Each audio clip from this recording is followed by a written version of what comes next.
Hello दोस्तों, मैं अंशुल साख्या स्वागत करता हूं आपका आपके अपने यूट्यूब चैनल टॉप करो एसएससी पर। तो बताइए आप सभी लोग कैसे हैं। आई होप आप सभी लोग बहुत अच्छे होंगे, बहुत बेहतरीन होंगे, बहुत ज़बरदस्त होंगे और बहुत बेहतरीन तरीके से अपनी पढ़ाई कर रहे होंगे। तो जैसा कि आप जानते हैं, जैसा कि आप मानते हैं, हमने क्या किया था, आज एक शॉर्ट वीडियो अपलोड किया था जो कि हमारा क्या था, यूपी पुलिस कांस्टेबल के बारे में था। आज हम उस कांस्टेबल बारे में यानी यूपी पुलिस के बारे में हम फुल डिटेल वीडियो लेके आए हैं आप लोगों के लिए। तो हम जानेंगे उसमें भाई यूपी पुलिस क्या होता है, क्या पैटर्न होता है, क्या सिलेबस होता है, क्या क्या चीज़ें पूछी जाती हैं, क्या क्या चीज़ें हमारे लिए इंपॉर्टेंट है। तो आइए हम देख लेते हैं हमारे लिए क्या क्या इंपॉर्टेंट है और हमसे क्या क्या पूछा जाता है। तो हम फुल डिटेल में बात करेंगे, हर तरीके की बात करेंगे इसमें, ठीक है। तो आइए हम शुरुआत करते हैं। तो हमें दिया गया है भाई, देखो हमने क्या है, सबसे पहले हमारी भाई वैकेंसी आई है। तो वैकेंसी आई थी, हमारे फॉर्म हम भर चुके हैं सभी बच्चों ने। हमारी वैकेंसी जो आई थी वो दिसंबर में आई थी, यानी कि दिसंबर लास्ट में आई थी और हमारे जनवरी लास्ट तक फॉर्म भरे गए थे। तो आइए हमारी वैकेंसी की हम अगर बात करते हैं तो नंबर 1 पे हमने वैकेंसी को रखा है। तो हम वैकेंसी की बात करते हैं तो हमारी वैकेंसी जो आई थी वो कितनी आई थी भाई, 32,679 जो हमारी वैकेंसी थी। तो 32,679 वैकेंसी जो है हमारी वो आई हैं, ठीक है दोस्तों, आप लोगों को पता होगा। ठीक, 32,679 हमारी वैकेंसी आई हैं। तो कोई दिक्कत वाली बात नहीं, इतने पद पे हमारी जो है वो भर्ती होगी इस साल। तो हमारे पास क्या है दोस्तों, बहुत सुनहरा मौका है। हमें क्या करना है भाई, वर्दी जो हमारा सपना है, हमारा वर्दी पहनने का, हमारे कंधों पे स्टार लगाने का, तो ये हमारा इस साल पूरा हो सकता है। लेकिन शर्त यही है कि हम लोगों को जी जान लगा के, दिल जान लगा के बहुत मेहनत करनी होगी, ताबड़तोड़ मेहनत करनी होगी। 4 महीनों तक बिल्कुल आलस नहीं करना होगा, ठीक है दोस्तों। तो हम क्या करेंगे कि हमें भाई इतनी वैकेंसी है, इतने पद हैं, हमें बस केवल एक सीट चाहिए अपने लिए, ठीक है। तो हम कितना भी टफ हो, कुछ भी हो भाई, हमें एक सीट के लिए लड़ाई लड़नी होगी, ठीक है दोस्तों। और पिछली बार की हम बात करें तो पिछली बार हमारी वैकेंसी जो थी लगभग वैकेंसी थी हमारी 60,000, ठीक है। जो हमारी पिछली बार वैकेंसी थी तो लगभग जो थी वो हमारी कितनी थी भाई, 60,000 थी अप्रॉक्स, ठीक है। अप्रॉक्स जो है वो हमारी 60,000 वैकेंसी थी, ठीक है, लास्ट टाइम पे, ठीक, लास्ट ईयर, ठीक है। तो हमारी 60,000 पे भर्ती हुई थी। उसके बाद हम बात करते हैं भाई फॉर्म कौन कौन भर सकता है, ठीक है। तो फॉर्म कौन कौन भर सकता है, कहने का मतलब है एलिजिबिलिटी, भाई क्या क्या एलिजिबिलिटी वाले बच्चे जो हैं वो फॉर्म भर सकते हैं, कौन कौन इंसान जो है, कौन कौन लोग जो हैं वो फॉर्म भर सकते हैं। तो फॉर्म जो है इसमें सभी लोग भर सकते हैं जिन लोगों ने भाई 18 साल को क्रॉस कर लिया है, जिनकी एज जो है वो 18 साल हो चुकी है और जिन्होंने हमारे 12th पास कर लिया है, तो वो लोग भाई हमारा ये फॉर्म भर सकते हैं। कोई भी दिक्कत वाली बात नहीं होती है। फॉर्म की जो फीस होती है वो 400-500 रुपये अप्रॉक्स लगती है, ठीक है, और कोई दिक्कत वाली बात नहीं है। तो आइए हम एज की बात करते हैं। तो एज हमारी क्या होती है, हमारी जो एज होती है वो हमारी कितनी होती है भाई, एज की अगर हम बात करते हैं तो वो हमारी हो जाती है भाई 18 से जो 25 साल वो एज होती है वो मेल के लिए हो जाती है, मेल के लिए हो जाती है हमारी 18 से 25 साल। और उसके बाद हमारी क्या हो जाती है भाई, फीमेल के लिए कितनी हो जाती है, फीमेल के लिए जो हम एज हो जाएगी वो हमारी कितनी हो जाएगी भाई, फीमेल के लिए जो एज हो जाएगी वो 18 से हमारी कितनी हो जाएगी, 28 तक जो है वो फीमेल की एज हो जाएगी, ठीक है दोस्तों। तो कोई दिक्कत परेशानी नहीं होनी चाहिए भाई, दोनों ही लोग भर सकते हैं, ठीक है। तो कोई दिक्कत परेशानी नहीं होनी चाहिए। एज वाला हमारा सेक्शन हो गया। उसके बाद हम एग्ज़ाम डेट की बात करें तो अभी हमारे पास ऑफिशियल नोटिस आ चुका है, गवर्नमेंट ने हमें ऑफिशियल नोटिस दिया है। उसके बाद हमें बता दिया है भाई कि हमारा कब एग्ज़ाम होगा, किस मंथ में एग्ज़ाम होगा। हमारा जो एग्ज़ाम होगा वो 8 जून, 9 जून और 10 जून को होगा, ठीक। हमारा 8 जून हो गया, 9 जून हो गया और 10 जून हो गया। इस दिन हमारा क्या होगा भाई, एग्ज़ाम जो है वो हमारा इस डेट को हो जाएगा। एग्ज़ाम का कितने शिफ्टों में होगा भाई, एक दिन में हमारी कितनी 2 शिफ्ट होंगी। तो 3 दिन तक हमारा एग्ज़ाम चलेगा, 8 जून, 9 जून, 10 जून। तो 3 तक हमारा एग्ज़ाम चलेगा, तो 3 दिन में हमारी 6 शिफ्ट होंगी, ठीक है दोस्तों। तो हमारा एग्ज़ाम हो जाएगा, कोई दिक्कत वाली बात नहीं है। हमारा एग्ज़ाम डेट भी आ चुका है, ठीक है। तो हमें क्या करना भाई, एग्जैक्ट जो है वो 4 महीने बचे हैं, जी जान लगा देनी है, ताबड़तोड़ मेहनत करनी है, तभी हम एक अपनी वैकेंसी पर एक पद अपना जो है वो हासिल कर पाएंगे, एक सीट जो है वो पक्की कर पाएंगे, ठीक है। उसके बाद हम सिलेक्शन प्रोसेस की बात करते हैं। तो सिलेक्शन भाई कैसे होता है, इसमें सिलेक्शन क्या होता है भाई, सबसे पहले हमें क्या करना होता है भाई, सबसे पहले हमारा जो होता है वो रिटन एग्ज़ाम होता है, ठीक है। रिटन एग्ज़ाम होता है, तो रिटन एग्ज़ाम में हमसे क्या-क्या पूछा जाता है, तो रिटन एग्ज़ाम में हमारे जो होते हैं हम इनको हटा देते हैं, ठीक है। हम इनको यहाँ से हटा देते हैं, फिर लिखते हैं आपके लिए। तो रिटन एग्ज़ाम होता है हमारा, उसके बाद हमारा क्या होता है, फिज़िकल होता है, फिर मेडिकल होता है, फिर हमारा क्या होता है, फिज़िकल, मेडिकल, फिर हमारा डॉक्यूमेंट वेरिफिकेशन। तो वो हमारा क्या हो जाएगा, वो हमारा सिलेक्शन प्रोसेस हो जाएगा। तो सिलेक्शन प्रोसेस में भाई रिटन होता है, ठीक है। रिटन बहुत इंपॉर्टेंट जो कि होता है हमारे लिए, ठीक है। उसके बाद हमारा क्या होता है, फिजिकल होता है, उसके बाद हमारा मेडिकल होता है, उसके बाद हमारा डॉक्यूमेंट वेरिफिकेशन यानी डीवी होता है, ठीक है। तो रिटन की क्या बात करें, तो रिटन में हमारा क्या क्या पूछा जाता है, सिलेबस की बात कर लेते हैं रिटन के साथ ही। तो हमारे सिलेबस में क्या हो गया, देखो सबसे पहले भाई मैथ तो पूछा ही जाता है, मैथ्स हो गया हमारा, रीजनिंग हो गया हमारा, उसके बाद हमारा क्या हो गया भाई, रीजनिंग के बाद हमसे पूछा गया भाई जीएस हो गया हमारा, जीएस हो गया, और उसके बाद हमारी हिंदी हो गई, ठीक है। हिंदी हो गई भाई। इन चारों सब्जेक्ट से ही हमारे जो यही चारों सब्जेक्ट हमारे जीडी में आते हैं, यही हमारे चारों सब्जेक्ट हमारे यूपी पुलिस कांस्टेबल में पूछे जाते हैं, ठीक है। तो कोई दिक्कत वाली बात नहीं है। इन चारों से ही भाई, इन चारों से ही हमारे कितने क्वेश्चंस आते हैं, हमारे लगभग 150 क्वेश्चंस आते हैं चारों से ही, ठीक है। तो कोई दिक्कत परेशानी नहीं होनी चाहिए भाई। लेवल इसका अच्छा रहता है, एग्ज़ाम भी अच्छा है, लेवल भी अच्छा रहता है, तो कोई दिक्कत नहीं होनी चाहिए। तो हम आगे बढ़ते हैं और देखते हैं हमारा ये क्या हो जाएगा। हम जब हमारा रिटन होगा उसके बाद हम रिटन क्रॉस करेंगे, उसके बाद हमारा क्या होगा, फिजिकल होगा, फिजिकल हम क्रॉस करेंगे, उसके बाद मेडिकल होगा, मेडिकल हम क्रॉस करेंगे, उसके बाद डीवी होगी, डीवी जब होगा उसके बाद हमारा सिलेक्शन हो जाएगा। ये हमारा सिलेक्शन प्रोसेस होता है, ठीक है। तो आइए हम आगे बात करते हैं। हमारा आगे अगला पॉइंट क्या है, हमारा अगला जो पॉइंट है वो हमारा अगला पॉइंट है सिलेबस, जो कि हमने यहाँ पे बता दिया है आपको सिलेबस क्या क्या होता है, ठीक। मैंने आपको सिलेबस भी बता दिया है ऊपर। उसके बाद हम सिलेबस में अगर थोड़ा सा डिटेल में बात करें तो क्या हो सकता है भाई, देखो मैथ के हमारे 20 से 25 क्वेश्चन हमको देखने को मिलेंगे, ठीक है। हमारा यहाँ फिक्स कुछ भी नहीं होता है, ठीक है। हमारे क्वेश्चन कम ज़्यादा आ सकते हैं, लेकिन मैं एक अनुमान बता रहा हूँ कि इतने इतने क्वेश्चन होंगे आपके यहाँ। आपको 50 से 55 क्वेश्चन देखने को मिल सकते हैं, और जीएस में आपको 37 से 38 क्वेश्चन मिलते हैं, वही आपको हिंदी में मिलते हैं, ठीक है। हिंदी में भी आपको 37 से 38 क्वेश्चन देखने को मिलते हैं। तो ये आपका एक अनुमान लग गया कि मोटा मोटा भाई हमारे इतने इतने क्वेश्चंस आ सकते हैं, यानी टोटल जो हमारे 150 क्वेश्चन आते हैं, ठीक है।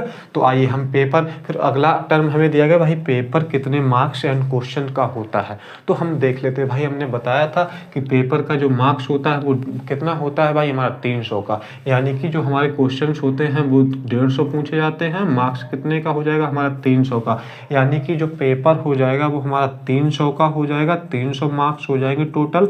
एक क्वेश्चन जो है वो हमारे कितने नंबर का हो जाएगा भाई, एक मार्क्स जो है वो एक क्वेश्चन का मार्क्स हमें 2 मिलता है, ठीक। हमारे क्वेश्चंस कितने होते हैं, हमारे क्वेश्चंस जो होते हैं वो भाई हमारे 150 होते हैं, ठीक है। उसके बाद हमारा एक क्वेश्चन कितने नंबर का होता है, 2 नंबर का होता है। हमारी माइनस मार्किंग भाई, माइनस मार्किंग जो होती है, माइनस मार्किंग होती है वो हमारे कितने नंबर की होती है, माइनस मार्किंग जो होती है वो हमारी 1/4 की होती है, यानी कि 0.5 की जो है वो माइनस मार्किंग होती है हमारी, ठीक है। तो कोई दिक्कत परेशानी नहीं होनी चाहिए, ठीक है। यानी कि कहने का मतलब है इसमें तुक्का जो है वो हमें संभाल के मारना है, ठीक है। और उसके बाद आइए हम आगे बात करते हैं। तो आगे हमें दिया गया भाई फिजिकल की बात करते हैं। भाई फिजिकल क्या होता है, मेडिकल क्या होता है, इसमें क्या क्या पूछा जाता है, क्या क्या ज़रूरी है हमारे लिए, क्या क्या हमें करना पड़ता है, तो ठीक है दोस्तों, तो हम इसको भी देख लेते हैं। आइए उसके बाद हम इसको हटा दे रहे हैं। हमारे यहाँ पे कट ऑफ की भी हम बात करेंगे कि कितनी भाई कट ऑफ जाएगी, क्या होगा, हम सब चीज़ें पे चर्चा करेंगे, ठीक है। तो आइए हम देखते हैं फिर हमारी क्या है, फिजिकल है, मेडिकल है और डीवी है। तो हमारी क्या हो जाएगी भाई, हमारा फिजिकल होगा, फिर उसके बाद मेडिकल, फिर डीवी, यानी कि सबसे पहले हमने आपको बता ही दिया था कि भाई रिटन हो गया हमारा। सबसे पहला जो प्रोसेस होता है वो रिटन का होता है भाई, सबसे पहला जो होगा वो रिटन हो गया। फिर दूसरा क्या हो जाएगा हमारा, फिजिकल हो जाएगा। फिजिकल कहने का मतलब ये है कि हमारी भाई दौड़ मांगी जाती है। दौड़ कितनी होती है, मेल के लिए जो दौड़ मांगी जाती है वह 4 मतलब 4800 मीटर बोल सकते हैं या 4.8 किलोमीटर्स बोल सकते हैं। वो भी हमारी कितनी होती है, 25 मिनट में होती है। ठीक है, ये मेल के लिए होती है। उसके बाद हमारी क्या होती है, जो भाई फीमेल होती है उनके लिए हमारी 2.4 किलोमीटर होती है, यानी कि 2400 मीटर कह सकते हैं, और वो हमारी होती है 14 मिनट में उनको कंप्लीट करनी होती है। ये हमारा फिजिकल का क्राइटेरिया हो गया है। उसके बाद हम हाइट की बात करते हैं। हाइट की बात करते हैं तो हमारी 168 सेंटीमीटर जो है वो मेल के लिए हाइट मांगी जाती है। और उसके लिए ठीक है, उसके बाद हमसे क्या बोला जाता है, मैं लिख देता हूँ एक बार। तो ये जो हाइट की बात अगर हम कर लें, फिजिकल में अगर हाइट की बात कर लें तो हाइट जो होगी हमारी तो कितनी होगी भाई, हाइट की बात करें तो मेल के लिए मेल की जो हाइट होती है वो 168 सेंटीमीटर मांगी जाती है, 168 सेंटीमीटर। और जो हमारी फीमेल की हो गई वो कितनी हो गई, 160 सेंटीमीटर। ठीक है, 160 सेंटीमीटर जो है वो मांगी जाती है हमारी, 160 सेंटीमीटर हमारी।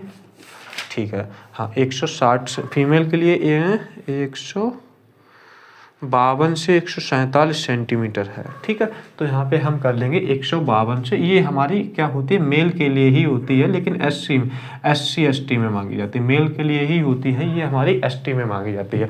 उसके बाद हमारा क्या हो जाता है, उसके बाद हम यहाँ पे फीमेल की बात कर लेते हैं, यहाँ कर लेते हैं। फीमेल की जो होती है वो हमारी कितनी होती है, 152 सेंटीमीटर से हमारी। उसके बाद ये हमारी हो गई इस जनरल के लिए, OBC के लिए। उसके बाद हम यहाँ पे आते हैं तो हमारी 147 सेंटीमीटर जो हो जाती है वो ST के लिए हो जाती है। ठीक है दोस्तों, तो उसके बाद हमें ये वाला सेक्शन क्लियर हो गया। फिर मेडिकल में हमारे क्या होता है भाई, मेडिकल चेकअप्स वगैरह होते हैं। ठीक है, उसके बाद हमारी DV होती है, डॉक्यूमेंट वेरिफिकेशन होते हैं। डॉक्यूमेंट वेरिफिकेशंस के लिए बुलाया जाता है, जैसे कि हाई स्कूल की मार्कशीट हो गई, हमारी 12th की मार्कशीट हो गई, हमारी ग्रेजुएशन वाली मार्कशीट हो गई, या फिर हमारे आधार कार्ड्स हो गए, हमारे वोटर ID कार्ड्स हो गए। जो भी डॉक्यूमेंट्स को वहाँ पे बताएंगे वो आपको वहाँ पे भेजने मतलब लेके जाना पड़ता है। फिर वहाँ पे आपका वेरिफिकेशन होते हैं, सब चीज़ों की जाँच पड़ताल होती है कि हाँ भाई ये कैंडिडेट है वो जेन्युइन है, सही है। उसके बाद हमारा सिलेक्शन हो जाता है। तो सिलेक्शन हो जाता है, हमारा फाइनल मेरिट में नाम आ जाता है। जब फाइनल मेरिट में नाम आ जाता है तो भाई क्या होती है, हमारी ट्रेनिंग स्टार्ट हो जाती है। जब भाई ट्रेनिंग स्टार्ट हो जाती है तो उसके बाद क्या होता है, जो फिर हम फाइनल मेरिट से भी पहले क्या होता है भाई, कट ऑफ। तो हमारी कट ऑफ जो होती है भाई वो कितनी जाती है, हमारी कट ऑफ जो होती है वो हमारी कितनी गई थी, पिछली साल की अगर हम बात करें तो हमारी 225 जो गई थी वो कट ऑफ गई थी जनरल की। उसके बाद हम OBC की बात कर लें तो OBC की कितनी गई थी कट ऑफ, OBC की जो गई थी वो 216 गई थी। ठीक है, और SC ST की बात कर लें, SC ST की बात कर लें, हम SC ST की बात कर लें तो वो कितनी गई थी, 198 या 95 के आसपास जो गई थी।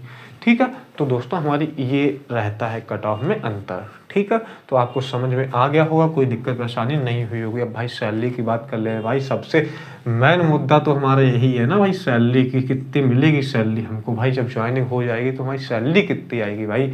ठीक है, तो सैलरी जो हो जाएगी वो हमारी कितनी आएगी भाई, सैलरी हमारी आएगी लगभग भाई 35K से 36K जो है वो स्टार्टिंग में आपकी सैलरी होगी जब आप ज्वाइन करेंगे। ठीक है, आपकी स्टार्टिंग में जो सैलरी है वो इतनी मिलना स्टार्ट हो जाएगी ट्रेनिंग के बाद आपकी, जब ट्रेनिंग कंप्लीट हो जाएगी तो क्या है भाई, अच्छी सैलरी मिलेगी आपको, तभी आप क्या करेंगे भाई, अच्छे से खाएंगे पिएंगे और दौड़ लगाएंगे। ठीक है दोस्तों, तो हमने यहाँ पे डिटेल में आपकी जानकारी ले ली है, लेकिन मैं आपको कुछ और थोड़ी सी चीज़ें बता देता हूँ। जैसे कि कुछ बच्चों का डाउट बहुत चल रहा है, बहुत कंफ्यूज है, बहुत डाइवर्ट होने की ज़रूरत नहीं है भाई। जो बच्चे बोल रहे हैं कि सर मैं SSC GD की तैयारी करूँ इस टाइम पे, या फिर भाई मैं पुलिस की तैयारी करूँ, भाई सबसे ज़्यादा ये चल रहा है डाउट में बच्चों के दिमाग में। तो मैं सिंपल सा कहता हूँ भाई, आपको कोई भी डाउट रखने की ज़रूरत नहीं है। हमें क्या करना है, हमें सिंपल सा इतना करना है भाई, जिस चीज़ की हमारा पहले पेपर होगा हमें उस पे ही फोकस करना है। क्योंकि भाई हम शुरू से फोकस किस पे कर रहे हैं भाई, SSC GD पे जब लगे ही है और बच्चे को लग रहा है कि भाई हम SSC GD की जी जान से तैयारी कर रहे हैं, हम मॉक डेली लगा रहे हैं, उसमें नंबर्स हमारे लगभग 130 140 आ रहे हैं, तो उन बच्चों को भाई क्या करने की ज़रूरत है, उनको भरोसा है कि भाई हमारा एग्ज़ाम अच्छा होगा, हम अच्छा कर सकते हैं एसएससी जीडी में, तो उनको क्या करना भाई एसएससी जीडी के लिए ही कंटिन्यू तैयारी करते रहना है। क्योंकि जो एसएससी जीडी का एग्ज़ाम है वो हमारा कब है, हमारा 23 फरवरी से स्टार्ट हो रहा है एग्ज़ाम।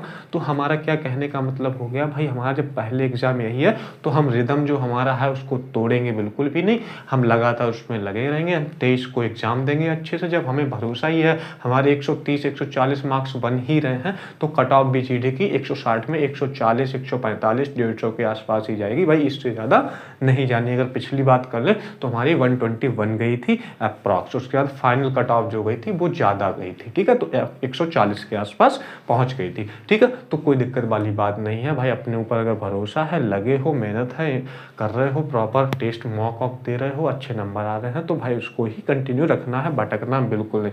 उसके बाद क्योंकि हमारा जो सब्जेक्ट वहाँ पे होते हैं सब्जेक्ट सेम वहीं पर, बस थोड़ा सा लेवल का अंतर होता है, तो कोई दिक्कत नहीं होगी। उसके बाद जब हम 23 के बाद पेपर दे देंगे, उसके बाद हम क्या करेंगे भाई, पुलिस की ओर कंटिन्यू कर देंगे, ठीक है दोस्तों।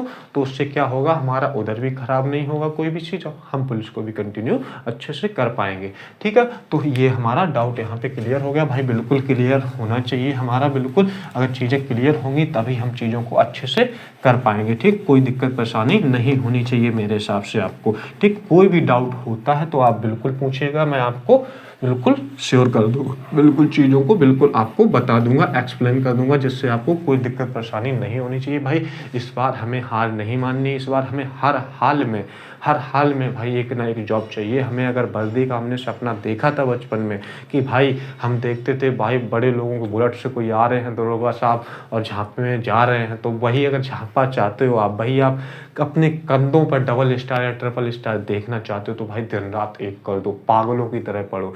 और भाई इतना मैं आपको बता देता हूँ कि अगर आप पागलों की तरह पढ़े तो ऐसा होगा ही नहीं कि आप सफल ना हो पाए, जरूर सफल होंगे भाई, एक ना एक दिन हर बंदा सफल हो जाता है। कहते नहीं कि हर इंसान का दिन आता है। तो भाई आरसीबी के बारे में ही आप जानते होंगे, विराट कोहली के बारे में ही जानते होंगे कि भाई किस इस बंदे ने इतनी मेहनत की, पागलों की तरीके से मेहनत करता था, फिर भी बंदा हार जाता था। लेकिन वो लास्ट तक 18वीं साल, जब भाई 17 साल हो गए, जब 18वीं साल आई तो बंदे का देखो कितनी बार हारा, लेकिन उसने फिर भी हार के भी हार नहीं मानी। जो बार बार गिरता है फिर उठता है, अपने मतलब कहते हैं ना कि खुद से नहीं हारोगे तो एक ना एक दिन जरूर जीत जाओगे। तो भाई खुद से नहीं हारना है, लगातार लगे रहना है। आरसीबी ने हमें सिखा दिया कि भाई लगातार लगे रहो, कंसिस्टेंसी से हार्ड वर्क करते रहो, एक ना एक दिन हम जीत ही जाएंगे। तो उन्होंने 17 साल तक मेहनत की, लेकिन 18वें साल भाई विराट कोहली ने कब उठाया। तो विराट कोहली ने इतनी मेहनत की है भाई, तो सबको इतनी मेहनत करनी पड़ती, खुद की कहानी खुद लिखनी पड़ती है भाई। अब हमारे पास हमारे हाथ में है भाई कलम, तो लिख दो अपनी खुद की कहानी, जो जैसी भी लिख पाओ भाई, जो भी आप चाहते हो भाई। अपनी कंडीशन नहीं समझ में आ रही भाई, बदल दो, ठीक है। अपनी सिचुएशन नहीं समझ में आ रही, बदल दो। मुझे पता है कि भाई आपके पास बहुत टेंशन हैं, बहुत चीज़ें हैं आपके पास, बहुत दुख दर्द पीड़ा है, आप बहुत टेंशन में हैं, मैं समझता हूँ। फिर भी आप बहुत मेहनत कर रहे हैं, फिर भी फेल हो रहे हैं, लेकिन कोई बात नहीं भाई, हमें लगे रहना है, डटे रहना है, हमें जिद्दियों तरीके से लगे रहना, पागल बने रहना है। लेकिन हाँ, ये कन्फर्म है कि भाई डे वन से वन डे जरूर आएगा भाई, एक दिन से एक दिन हम जरूर जीत जाएंगे, एक दिन में नहीं लेकिन एक दिन जरूर जीत जाएंगे। अगर हम हार नहीं माने, खुद से नहीं हारे, तो हम बिल्कुल जीत जाएंगे। तो यही दोस्तों हमारा क्या है कि भाई लगे रहो, और हमारा नारा ही है कि भाई जब तक तोड़ेंगे नहीं तब तक छोड़ेंगे नहीं, ठीक है दोस्तों। तो हमें क्या करना है, हार नहीं माननी है, प्रॉपर लगे रहना है, कोई दिक्कत परेशानी नहीं होगी। आपका भाई आपके साथ है हर हाल में। आपको जो भी डाउट हो, जो भी चीज़ें आपको पूछनी है, मैं आपको रीजनिंग पढ़ाता हूँ। मैं पूरी कोशिश करता हूँ कि आपको बेस्ट ऑफ बेस्ट कंटेंट दे पाऊँ, आपकी जितनी एग्जाम में मेरे थ्रू हेल्प हो पाए मैं करूँगा पूरी। आपको भाई कोई भी क्वेश्चन या कोई भी टॉपिक चाहिए आपको कि भाई सर ये मुझे नहीं समझ में आता, मुझे इस टॉपिक पे वीडियो बना दो, इस टॉपिक के क्वेश्चन दे दो, मैं तो सर मैं आपके लिए बिल्कुल तैयार हूँ। बस क्या होना चाहिए कि भाई आपको पढ़ने का मन होना चाहिए, आपको जी जान लगाने का मन होना चाहिए। मैं तो जी जान लगा ही दूंगा आपके लिए, ठीक है। आपको बेस्ट ऑफ बेस्ट कंटेंट दूंगा। और जैसा कि आप जानते हैं हम योद्धा सीरीज चला रहे हैं एसएससी जीडी वाले बच्चों के लिए, वैसे ही हम पुलिस के लिए भी एक सीरीज लाएंगे, सितारे सितारे, जो कि हमारे कंधों पे लगेंगे सितारे। तो हम सितारे एक सीरीज लाएंगे आप लोगों के लिए, ठीक है दोस्तों। तो उसमें हम बहुत बेहतरीन तरीके से पढ़ेंगे भाई, पूरी ही रीजनिंग को कवर कर लेंगे, करेंगे, पूरी ही रीजनिंग का प्रैक्टिस करेंगे, हम टॉपिक वाइज भी पढ़ेंगे, हम उसके बाद चैप्टर वाइज भी पढ़ेंगे, हम पूरे सिलेबस को पढ़ लेंगे, उसके बाद हम प्रैक्टिस करेंगे, मॉक्स भी लगाएंगे, कोई भी दिक्कत परेशानी नहीं होगी। जितने भी पीवाईक्यू क्वेश्चंस होंगे हम वो सब आपको दे देंगे, आपको टेंशन लेने की ज़रूरत नहीं है। बस क्या करना है, आपको सिलेबस पूरा ख़त्म करना है, प्रॉपर प्रैक्टिस करनी है, रिवीजन करनी है, एनालिसिस करनी है, भाई यही सफिशिएंट है, इससे ज़्यादा आपको कुछ भी नहीं करना है। ठीक है दोस्तों, यही सिलेक्शन का राज होगा। रिवीजन को भगवान मानो,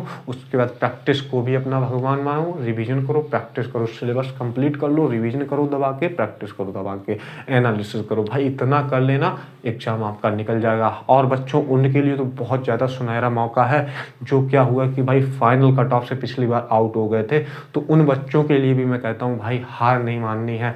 तुम उस टाइम पे फाइनल कट ऑफ से आउट हुए थे, वो तुम्हारी किस्मत, तुम्हारी मेहनत में कमी नहीं थी, तुम्हारी किस्मत ने तुम्हारा कहीं ना कहीं साथ नहीं दिया था। लेकिन इस बार आपके पास सुनहरा मौका है कि दोबारा उठो, दोबारा लगो और दोबारा जी जान से मेहनत करो। 4 महीने में तेरे भाई जो बदन पे वर्दी का जुनून है ना तेरे अंदर, भाई वो वर्दी तुझे मिल जाएगी, तो कोई दिक्कत वाली बात नहीं है। आपका भाई आपके साथ है, कोई भी दिक्कत परेशानी हो तो हमको बताइएगा, हम आपको जो भी आपको चाहिए रीजनिंग हेल्प, किसी भी टाइप की हेल्प, भाई मोटिवेशन मैं आपको देता ही हूँ, डेली मोटिवेशन एक वीडियो हमारा शॉर्ट आता ही है 1-2, उसके बाद हम आपके लिए डेली क्लास लेके आ ही रहे हैं, प्रैक्टिस करवा ही रहे हैं, उसके बाद हम सिलेबस के भी आपके लिए क्लास लाएंगे, पूरी एक सीरीज लाएंगे भाई सितारे, उसमें हम टॉपिक वाइज प्रॉपर पढ़ेंगे, पूरा हम रीजनिंग को आराम से निचोड़ के पढ़ लेंगे भाई, फुल आउट ऑफ फुल की मेरी guarantee, full out of full आपके जितने भी क्वेश्चन आएंगे आप फुल आउट ऑफ फुल मार के आएंगे, तो कोई दिक्कत वाली बात नहीं है दोस्तों। ऐसे ही लगे रहिए, मेहनत करते रहिए, मुझे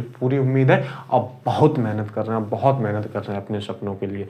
मुझे पता है भाई कि आप लोग बहुत मेहनत कर रहे हैं, कि इतने मेंटल सिचुएशन से आप गुजर रहे हैं, किस मेंटल सिचुएशन से गुजर रहे हैं, कैसी सिचुएशंस में बच्चे पढ़ते हैं मैं जानता हूँ, लेकिन कोई दिक्कत वाली बात नहीं भाई, ऐसे ही लगे रहो। इतना है कि भाई मेहनत कभी भी आपकी ख़राब नहीं जाएगी, आप लगे रहोगे, एक ना एक दिन जो मेहनत आप आज कर रहे हो, एक ना एक दिन कहीं ना कहीं सफलता के रूप में आपको ज़रूर मिलेगी। मेहनत का होता है ना कि फल ज़रूर देर से मिले, लेकिन मिलता ज़रूर है दोस्तों। तो ठीक है दोस्तों, इसी के साथ हम समाप्त करते हैं आज की क्लास, और मिलते हैं हम कल अच्छी क्लास के साथ, अच्छे क्वेश्चंस के साथ। अगली क्लास में बहुत बेहतरीन क्वेश्चन किए जाएंगे, और हम आपके लिए जल्द से जल्द सितारे जो सीरीज हमने डिसाइड की है, जो हमारी सीरीज का नाम रहने वाला है यूपी कांस्टेबल के लिए, वो सितारे रहने वाला है। तो हम क्या करेंगे, जल्द ही उसके बारे में अपडेट देंगे, हम कब से स्टार्ट करेंगे, क्या हमारा प्लान है। ठीक है दोस्तों, तो जय हिंद, जय भारत। ठीक है, ऐसे ही मुस्कुराते रहिए और अच्छे से पढ़ाई करते रहिए। तो मिलते हैं नेक्स्ट क्लास में। जय हिंद, जय भारत।